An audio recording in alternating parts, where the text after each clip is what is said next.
Olá, bom dia. Interrompemos a nossa programação para ir ao vivo a Nova York, nos Estados Unidos.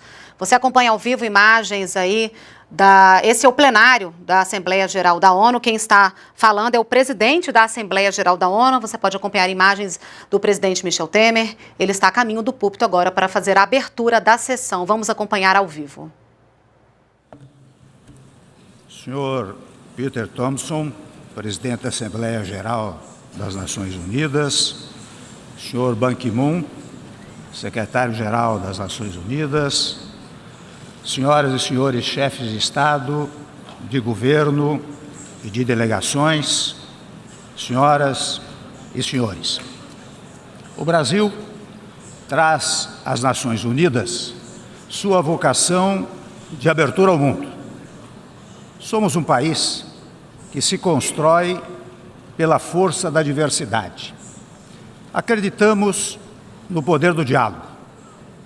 Defendemos, com afinco, os princípios que regem esta organização.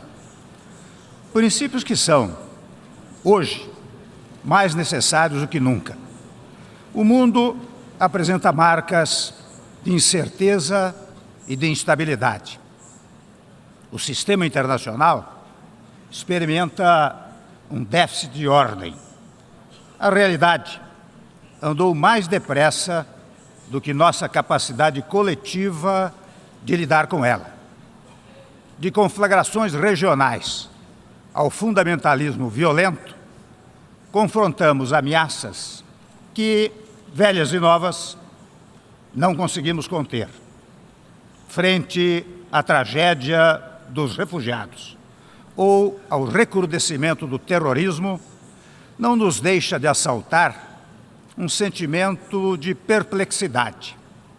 Os focos de tensão não dão sinais de dissipar-se. Uma quase paralisia política leva a guerras que se prolongam sem solução. A incapacidade do sistema de reagir aos conflitos agrava os ciclos de destruição. A vulnerabilidade social de muitos, em muitos países, é explorada pelo discurso do medo e do entrincheiramento. Há um retorno da xenofobia. Os nacionalismos exacerbados ganham espaço. Em todos os continentes, diferentes manifestações de demagogia trazem sérios riscos. Mesmo no domínio econômico, o mundo carece de normas que atenuem as assimetrias da globalização. Muitos cedem à resposta fácil do protecionismo. Não nos podemos encolher diante desse mundo. Ao contrário, temos de nos unir para transformá-lo. Mas transformá-lo pela diplomacia. Uma diplomacia equilibrada, mas firme. Sóbria, mas determinada. Uma diplomacia com pés no chão, mas com sede de mudança. É assim, meus senhores e minhas senhoras, que o Brasil atua na nossa região e além dela. Um país que persegue seus interesses sem abrir mão de seus princípios. Queremos para o mundo, senhor presidente, o que queremos para o Brasil: paz, desenvolvimento sustentável e respeito aos direitos humanos. Esses são os valores e aspirações de nossa sociedade. Esses são os valores e orientações que também nos orientam no plano internacional. Queremos um mundo em que o direito prevaleça sobre a força. Queremos regras que reflitam a pluralidade do concerto das nações. Queremos uma ONU de resultados, capaz de enfrentar os grandes desafios do nosso tempo. Nossos debates e negociações não podem confinar-se a estas salas e corredores. Antes, devem, quem sabe, projetar-se nos mercados de Cabul, nas ruas de Paris, nas ruínas de Alepo. As Nações Unidas não podem resumir-se a um posto de observação e condenação dos flagelos mundiais. deve afirmar-se como fonte de soluções efetivas. Os semeadores de conflitos se reinventaram. As instituições multilaterais, não. O Brasil vem alertando há décadas que é fundamental tornar mais representativas as estruturas de governança global, muitas delas envelhecidas, desconectadas da realidade. Há que reformar o Conselho de Segurança da ONU. Continuaremos a colaborar para a superação do impasse em torno desse tema. Senhor presidente, muitos são os desafios que ultrapassam as fronteiras nacionais. Entre eles, o tráfico de drogas e de armas, que se faz sentir nas nossas cidades, nas nossas escolas, nas nossas famílias. O combate ao crime organizado requer que trabalhemos de mãos dadas. A segurança de nossos cidadãos depende da qualidade da nossa ação coletiva. A guerra da Síria, por exemplo, continua a gerar sofrimento inaceitável. As maiores vítimas são mulheres e crianças. É inadiável uma solução política. Exortamos as partes a respeitarem os acordos endossados pelo Conselho de Segurança e a garantir o acesso de ajuda humanitária à população civil. Também nos preocupa, senhor presidente, a ausência de uma perspectiva de paz entre Israel e Palestina. O Brasil apoia, e o fez ao longo do tempo, a solução de 2 estados, em convivência pacífica, dentro de fronteiras mutuamente acordadas e internacionalmente reconhecidas. É responsabilidade de todos dar novo ímpeto ao processo negociador. Outro motivo, toma liberdade de zelo, de preocupação, é a falta de progresso na agenda de desarmamento nuclear. Hoje há milhares de armas nucleares no mundo. São milhares, portanto, de ameaças à paz e à segurança internacionais. Aliás, o mais recente teste nuclear na Península Coreana não nos deixa esquecer o perigo que também representa a proliferação nuclear. O Brasil, senhoras e senhores, fala com a autoridade de um país onde o uso da energia nuclear para fins exclusivamente pacíficos é obrigação inscrita na própria Constituição. Mas, evidentemente, que nem tudo são más notícias. Há exemplos conhecidos, já citados em diferentes oportunidades, em ocasiões anteriores neste plenário, daquilo que podemos obter por meio do diálogo.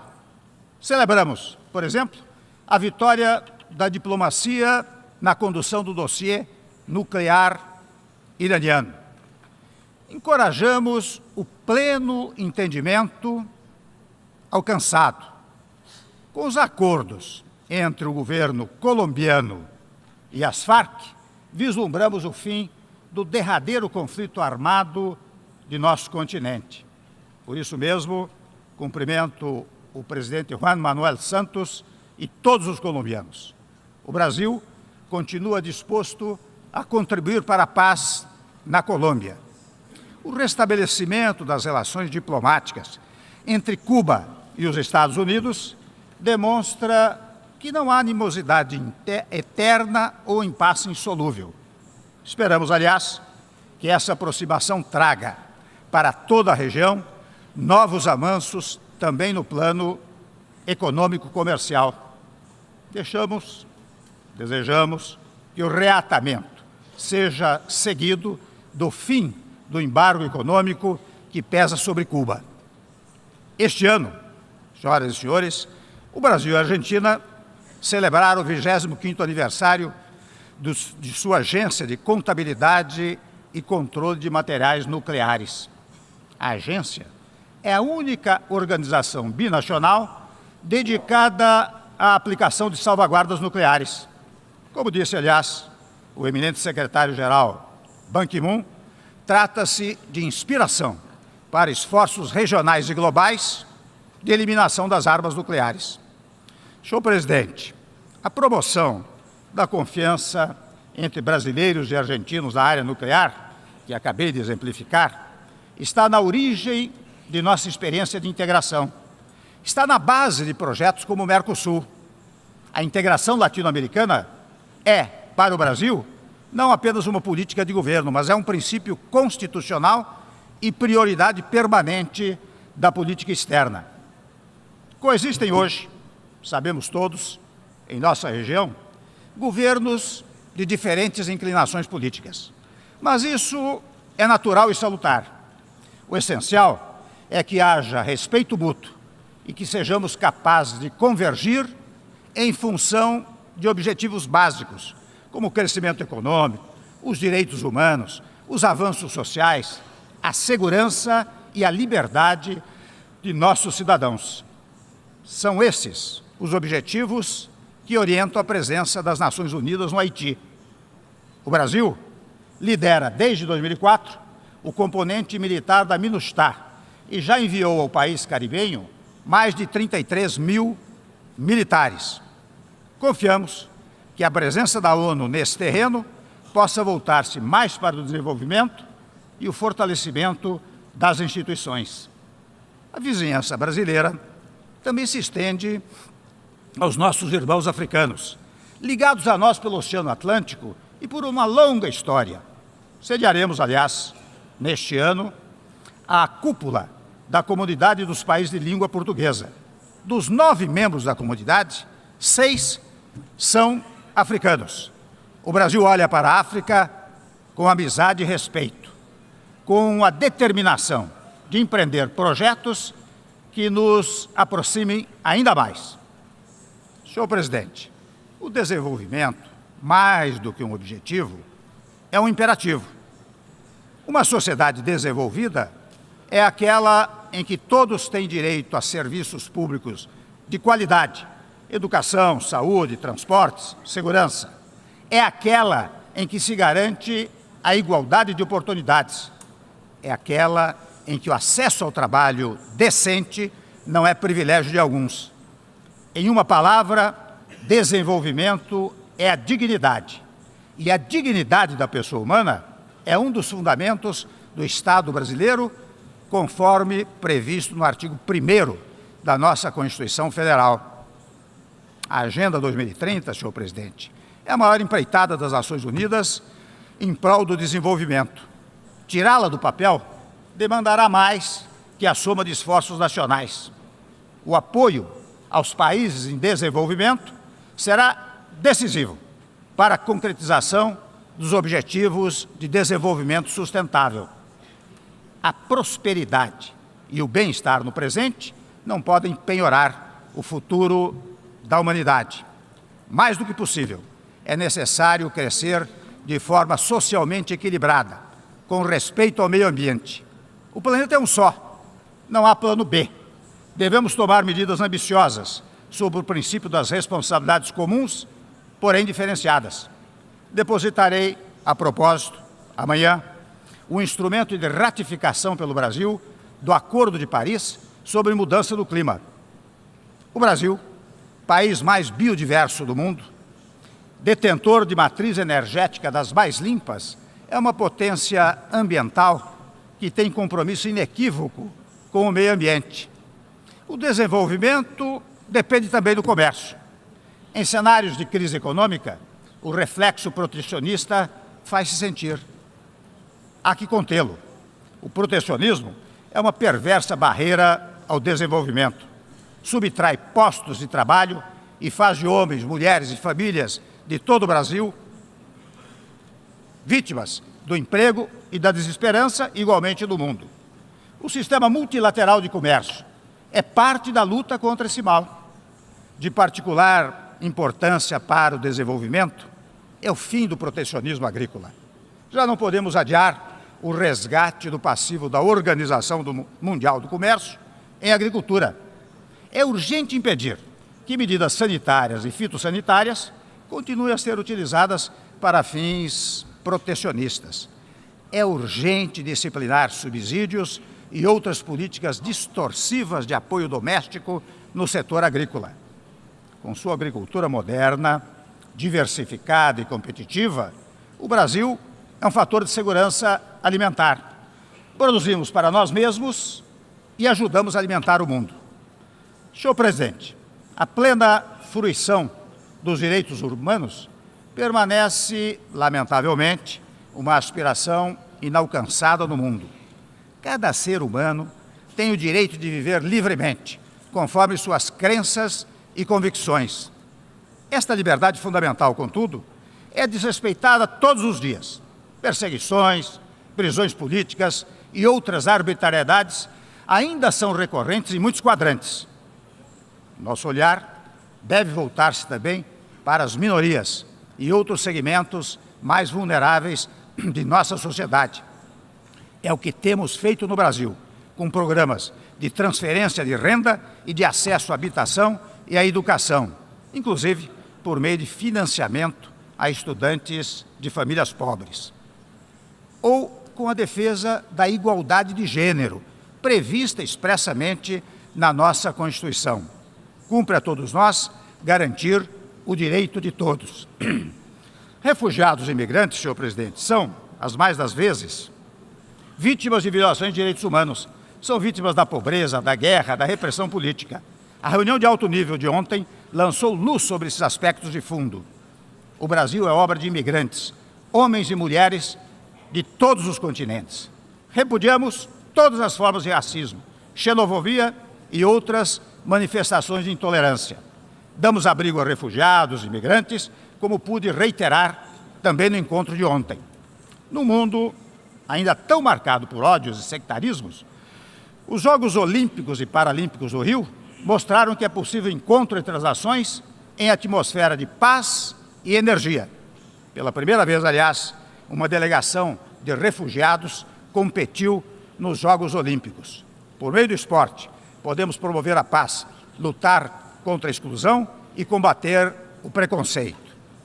Senhor presidente, senhoras e senhores, trago às Nações Unidas, por fim, uma mensagem de compromisso inegociável com a democracia. O Brasil acaba de atravessar um processo longo e complexo, regrado e conduzido pelo Congresso Nacional e pela Suprema Corte Brasileira, que culminou em um impedimento. Tudo transcorreu, devo ressaltar, dentro do mais absoluto respeito constitucional. O fato de termos dado esse exemplo ao mundo verifica que não há democracia sem Estado de Direito, sem que se aplique a todos, inclusive aos mais poderosos. É o que o Brasil mostra ao mundo. E o faz por meio de um processo de depuração de seu sistema político. Temos um judiciário independente, um Ministério Público atuante e órgãos do Executivo e do Legislativo que cumprem seu dever. Não prevalecem vontades isoladas, mas a força das instituições sob o olhar atento de uma sociedade plural e de uma imprensa inteiramente livre. Nossa tarefa agora é retomar o crescimento econômico e restituir aos trabalhadores brasileiros milhões de empregos perdidos. Temos clareza sobre o caminho a seguir, o caminho da responsabilidade fiscal e da responsabilidade social. A confiança já começa a restabelecer-se e o horizonte mais próximo já começa a desenhar-se. Nosso processo de desenvolvimento passa, principalmente, por parcerias em investimento, em comércio e ciência e tecnologia. Nossas relações com países de todos os continentes serão aqui decisivas. Senhor presidente, não quero encerrar minhas palavras sem dirigir-me ao nosso secretário-geral, que em breve se despede de suas funções. Ban Ki-moon, sabemos todos, dedicou os últimos 10 anos à busca incansável da paz, do desenvolvimento e dos direitos humanos. Esteja certo, senhor secretário-geral, de nosso apreço e nossa gratidão. Senhoras e senhores, nesta segunda década do século XXI, já não podemos ter dúvidas de que nossos problemas são globais. Já não pode haver espaço para o isolacionismo. Nosso destino é comum. Nas Nações Unidas nos aproximamos mais do que qualquer outro lugar, do ideal universalista que nos anima. Há quase 60 anos, meu compatriota Oswaldo Aranha afirmou desta tribuna que não há, no mundo, mesmo perturbado como está, quem deseje ver fechadas as portas dessa casa. E alertou, sem a ONU, as sombras da guerra desceriam sobre a humanidade para obscurecer definitivamente e irremediavelmente a esperança dos homens. É nesta Assembleia das Nações que cultivamos nossa esperança. Esperança que é conquistada no diálogo, na compreensão e no respeito. Respeito ao outro, a nós mesmos, aos nossos filhos, aos nossos netos. Muito obrigado.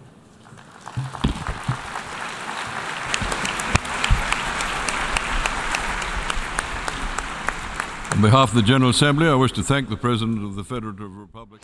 Você acompanhou ao vivo de Nova York o discurso do presidente Michel Temer, que abriu a Assembleia Geral das Nações Unidas. Temer falou sobre os princípios defendidos internacionalmente pelo Brasil, como o desenvolvimento sustentável, a paz e os direitos humanos. O presidente também destacou as medidas econômicas adotadas nos últimos meses pelo governo e os resultados positivos que já podem ser vistos, como a retomada da confiança no país. O Brasil, tradicionalmente, abre os debates da ONU há mais de 60 anos, por ter sido o primeiro país a aderir ao organismo internacional. No encontro, os líderes do mundo apresentam suas prioridades de política externa. Este ano, o evento discute os objetivos do desenvolvimento sustentável. Nós podemos voltar a qualquer momento com outras informações. Obrigada pela sua companhia e continue com a gente aqui na NBR, a TV do Governo Federal.